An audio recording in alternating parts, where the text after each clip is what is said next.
Halo teman-teman, selamat datang di podcast Crow Bajak Sawah. Perkenalkan, aku Apri dan kali ini kita kedatangan tamu spesial yaitu Atta.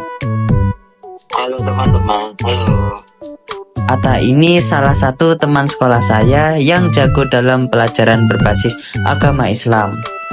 Di podcast kali ini kita akan ngobrol ringan tentang beberapa hal dalam Islam. Oke Ta, aku punya banyak pertanyaan nih buat kamu. Tapi nggak apa-apa kan Ta? Nggak apa-apa kok, tenang aja. Oke, langsung aja ya. Pertanyaan pertama, coba Ta, aku mau tanya, apa sih pengertian iman itu?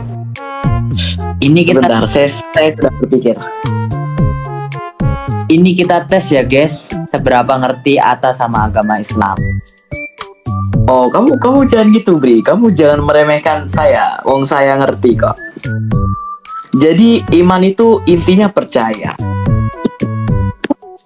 Pengertian fullnya adalah iman adalah kepercayaan yang meresap ke dalam hati dengan penuh keyakinan, tidak bercampur syak dan ragu, serta memberi pengaruh bagi pandangan hidup, tingkah laku, dan perbuatan sehari-hari.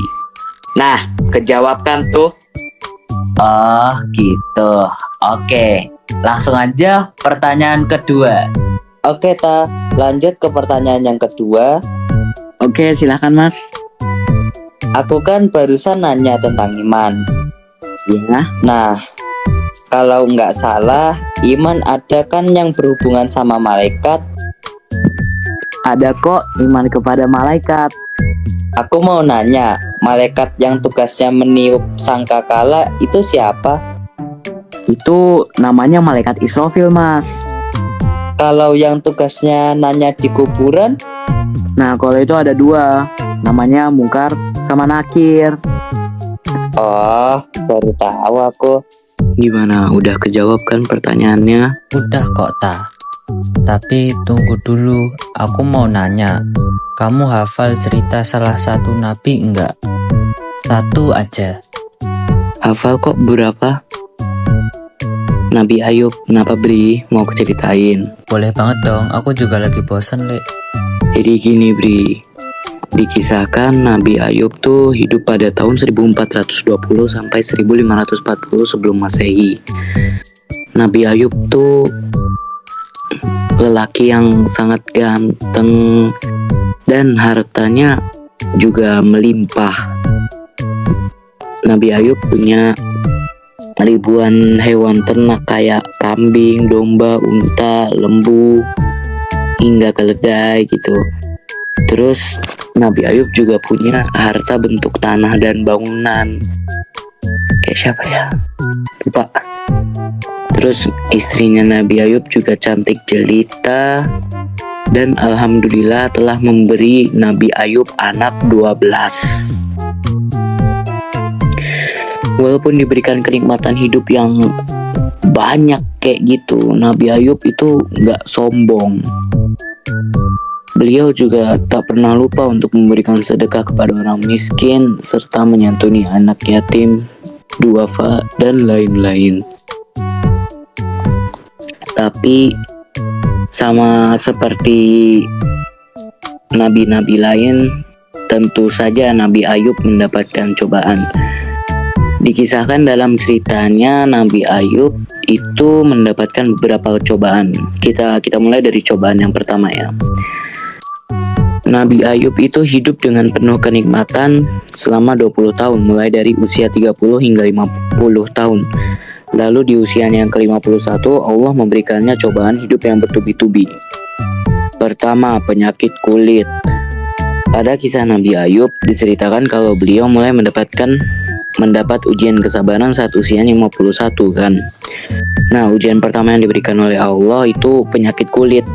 Kalau pada masa itu namanya tuh judam atau kusta. Nah, jadi tiba-tiba seluruh tubuhnya Nabi Ayub itu ngeluarin nanah dari atas sampai bawah, itu keluar nanah semua.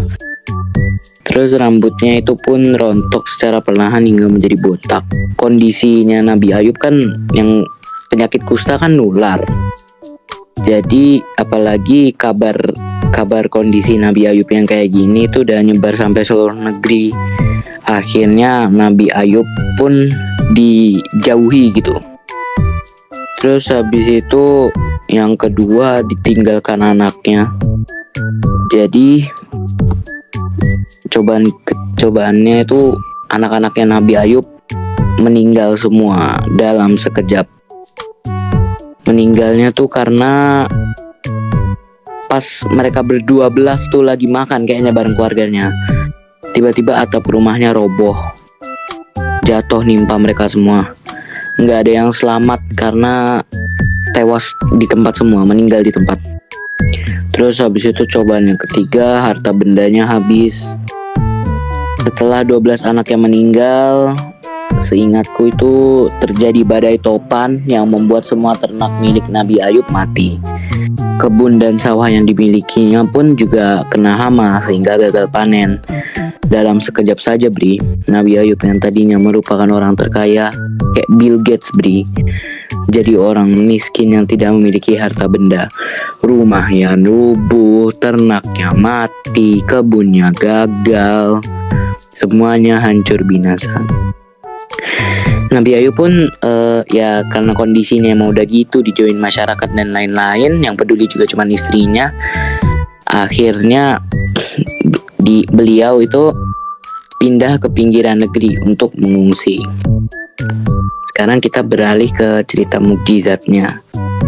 Jadi istrinya kan selalu setia merawat Nabi Ayub tuh, walaupun dia tahu suaminya tuh punya penyakit menular, terus jatuh miskin.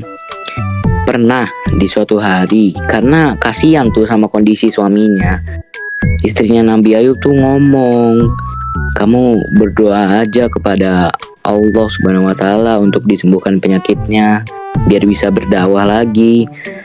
Terus mendengar permintaan sang istri, Nabi Ayub ngomong ke istrinya, wahai istriku, berapa lama dulu kita dalam keadaan nikmat? Istrinya bilang 20. Lalu Nabi Ayub nanya lagi ke istrinya, berapa lama sekarang kita diuji oleh Allah Subhanahu wa Ta'ala seperti ini? Istrinya bilang lagi 18 tahun.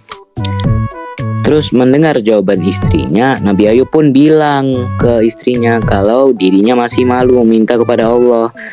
Dirinya tahu bahwa Allah Maha melihat dan Maha mengetahui.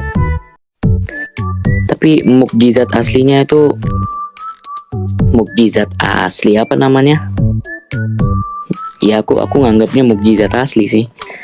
Jadi barulah setelah 20 tahun dirinya dalam keadaan sakit, Nabi Ayub tuh berdoa kepada Allah dan berkata kalau dirinya ikhlas atas apa yang diberikan kepadanya. Terus Allah Subhanahu wa Ta'ala kemudian berfirman, hentakkanlah kakimu, inilah air yang sejuk untuk mandi dan untuk minum. Surat apa ya? Oh, Surat 42. Mendengar firman Allah Subhanahu wa Ta'ala, otomatis Nabi Ayub langsung menghentakkan kakinya ke tanah kan. Ajaib Bri, keluar mata air yang deras dari dalam tanah. Air tersebut bisa digunakan mandi dan minum oleh Nabi Ayub.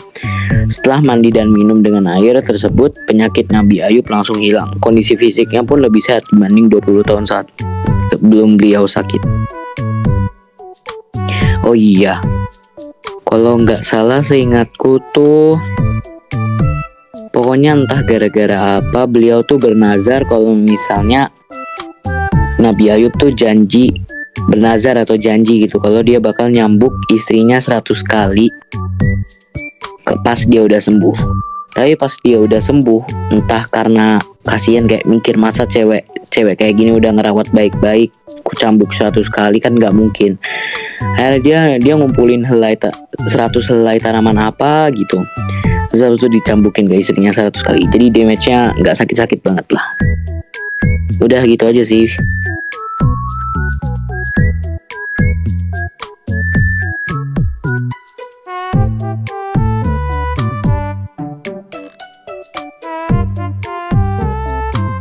Ceritanya bagus juga ternyata. Oh iya, aku mau tanya, hikmahnya apa ta? Hikmah dari kisah Nabi Ayub itu bersyukur dan bersabar. Terus habis itu sadar bahwa harta dan anak hanyalah titipan. Ya udah sih, kalau menurut penangkapanku ya itu aja. Oke, sekarang aku mau lanjut nanya. Tapi mungkin kayaknya ini bakalan jadi pertanyaan terakhir. Ya jelas nggak apa-apa banget dong. Emang apa, Bri?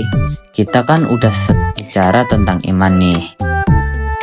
Nah, aku mau nanya dong. Menurutmu penerapan iman yang baik dan benar itu gimana, Ta? Menurutku penerapan sikap iman itu kan ada beberapa.